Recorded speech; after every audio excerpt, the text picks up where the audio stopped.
talaga ang nakapansin. Okay? Na ako po, personally, pasensya ka na Mami Merly. Gusto ko lang pong maging totoo sa inyo dahil ilang beses ko na kayong winarningan, sinabihan sa mga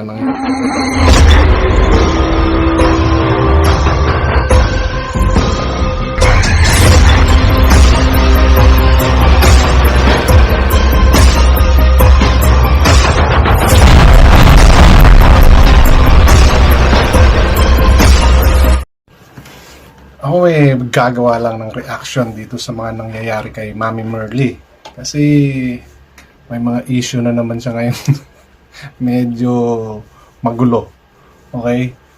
Nakailang talent na ba si Mami Merly mula nang makilala ko siya? Parang nakaapat na. Ryan, Clark, Dindo, then itong si Ram. Okay? Gusto ko lang magbigay ng sarili kong opinion doon sa mga nangyayari. Okay? Nasa inyo kung paano nyo tatanggapin itong share ko sa inyong sarili kong opinion. Okay? At bago po ako magsimula, ako nga po pala si Sitenshi06 at welcome sa aking channel. Kung bago pa lang kayo, or matagal na kayo, or datihan na kayo, welcome po. And kung mayroon man po kayong comment, suggestion, recommendation, or any reaction with regards to this video, please share it on our comment section. So, tulad na nabanggit ko, maraming naging talent na si Mami Merly. And sad to say, lahat yun nag-alisan sa kanya. And for each talent, may mga iba't ibang reason. Okay? And alam ng karamihan ng mga sumubaybay dito kay Mami Merly sa top. Diba? Sa Team Abot Kamay niya. And recently, itong kay Ram Castillo, yung bago niyang talent, may issue na naman siya. And bukod doon, gumulo na ultimo yung kanyang mga sinasabing warriors, defenders, mukhang inalis niya na rin or umalis, humiwalay sa kanya para wag nang magulo pa yung kanyang foundations or yung kanyang charity. Di ba? Kaya lang recently may mga issue na medyo nagpasama pa. Okay? Real talk lang tayo. Nagpasama pa lalo dito kay Mami Merly. And napanood ko yung una niyang live na kung saan umiyak siya. Ang naging problema doon, may usapan sila sa GC na naman at may screenshot na naman. Okay, itong screenshot talaga, alam niyo yung GC na yan? Kung hindi ko alam kung paano niyo sasalain yung mga taong dinadaan niyo.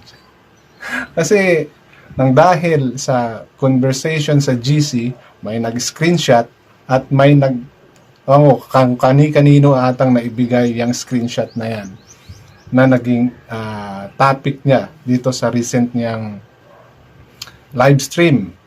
Okay? Na talagang galit na galit siya. Genuine yun. Okay? Totoo yun. Nakita kong nanginginig talaga siya. Kasi napanood ko talaga yun. At talagang masamang-masama ang loob niya. Ang nakita ko lang na okay, umamin siya. Totoo yun. Umamin si Mami Merly doon sa sinasabi niyang pagdadrama niya. Okay. Okay, ito sa atin. Okay. Lalo na sa mga talagang alam kung ano yung ibig sabihin ng pagdadrama, ito is uri ng pagsasabi or pagpapakita ng you're not really sincere doon sa mga ginagawa mo. Sorry po, Mami Merly. Pasensya na po. Gusto ko lang talagang maging totoo sa inyo. Okay? At sa kung sino pa man po ang nanonood. Ginamit nyo yung word na magdadrama. And binanggit nyo kung ilang beses na panuorin nyo na lang daw siya, panuorin siya sa gagawin niyang pagdadrama. Alam nyo, Mami Merly, doon sa mga makakaintindi talaga ng term na ginamit nyo yun, hindi po talaga sincere yung gusto nyong sabihin. Na umiiyak pa kayo, na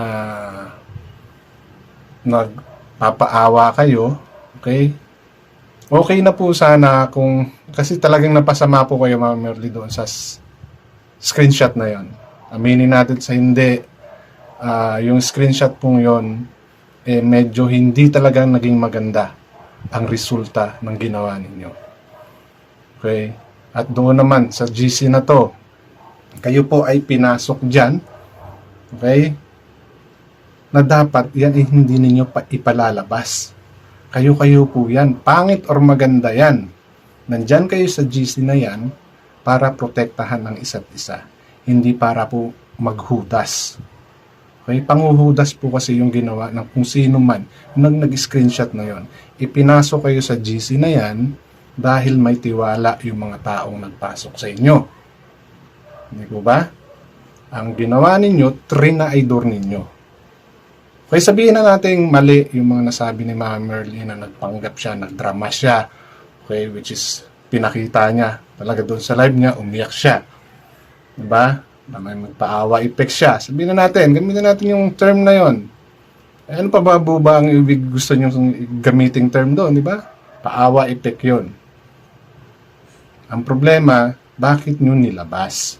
Kayo-kayo yan. So, sinira ninyo mismo yung community ninyo. Sinira ninyo mismo yung tiwala ng isa't isa sa inyo. Yun po yung mahirap. So, sino ang naipit? Si Mami Merly. At bakit naipit si Mami Merly? Kasi nga nagbitaw din naman siya ng ganong salita. Na ang naging problema, hindi niya nakontrol yung mga taong nasa GC na yon. And doon sa ginawa niyang pagdadrama na yon, marami po talaga ang nakapansin. Okay? Na ako po, personally, pasensya ka na Mami Merly. Gusto ko lang pong maging totoo sa inyo dahil ilang beses ko na kayong winarningan, sinabihan sa mga nangyayari dyan sa inyo. Ilang beses na kitang naka-chat, nakausap personally, na mag-iingat ka sa mga taong nakapaligid sa iyo. Dahil sila rin yung taong sisira sa inyo. Which is nangyari na naman. Pang ilang beses na yan. Di ba? So, ano pa yung hindi ko na alam kung paano ko pa ipapaliwanag ito na hindi po masyadong mabigat para kay Ma'am Merly, but yun po yung totoo. Okay? Sinira po kayo ng GC na kung nasaan kayo. Sinira kayo ng mga taong pinagkatiwalaan ninyo. Na yung mga sinasabi ninyo ngayon lumalabas hindi na totoo. Okay? Doon naman kay Ram. Okay? Kay Ram Castillo. Natanong ko to sa live ni Rhea kung itong bang si Ram is matagal nang nagsosokmed, and based doon sa konting information na nakuha ko, parang hindi pa ganun ka well versed si Ram sa takbuhan dito sa SOCMED. Okay? Kasi napanood ko rin yung live ni Ram na kung saan yung mga sinasagot niya yung mga comment ng mga nanduroon sa GC or doon sa comment section nang pinasok niya atang GC, or I don't know, siguro mayroon nagkwento sa kanya and sinagot niya po yun isa-isa, which is kaya ako nasabi na maaaring baguhan pa si Ram, okay, dito sa SOCMED. Kasi nung ako ay bago rin, may nag-react din doon sa comment section ko. Kapiraso lang yung kanyang sinabi, pero nobela yung sinagot ko. Okay? And ang ginawa naman ni Ram, inisa-isa niya talaga. Ang naging problema, ito yung mga taong naging supporter niya.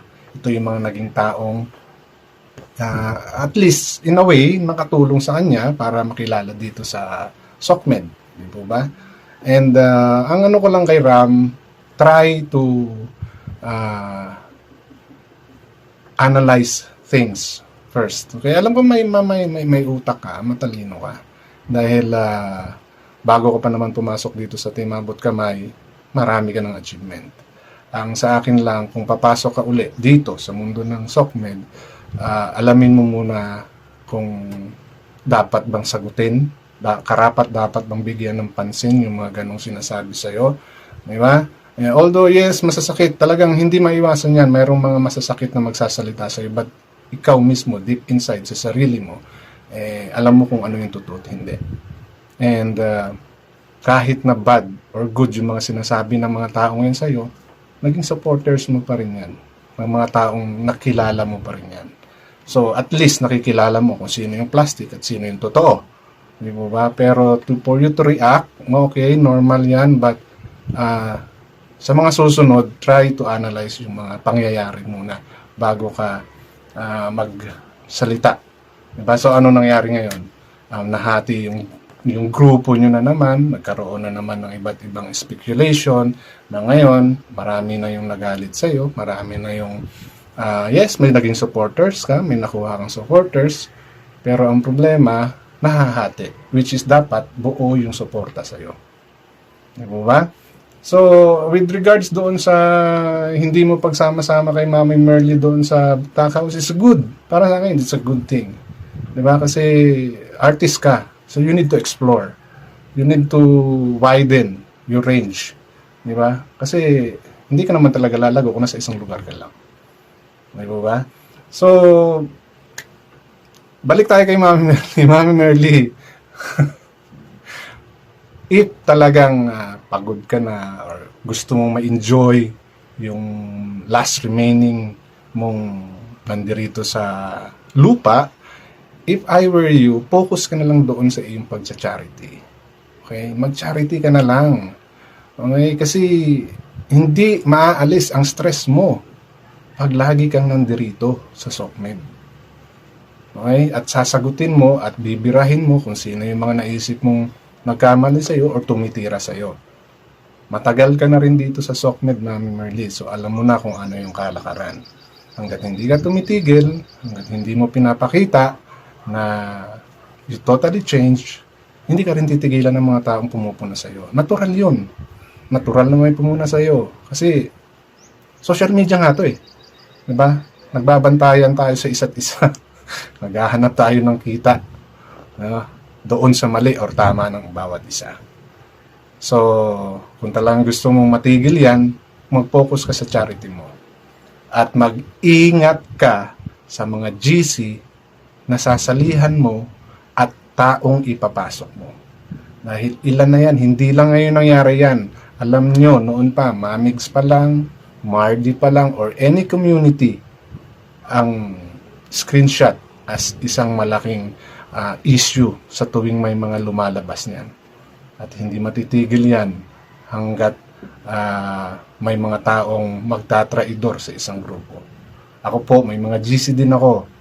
Pero I assure you, kung ano yung napag-uusapan namin, bad or good, it remains sa amin. Why? Kasi pinagkakatiwalaan namin yung isa't isa. At may honor po kami sa mga ginagawa namin at sinasabi namin sa GC na yon. Hindi ko sinasabing mababait kami. Ito po yung dapat isipin ng mga taong pumapasok sa GC or sa mga group chat, lalo't na sa isa kang community. So yun lang po yung gusto kong in-share, and I hope maging maganda or kahit pangit man yung maging reaction nyo dito, yun lang po yung gusto kong i-share na opinion sa inyo. Issue lang po tayo, hindi po tayo tao. Bye!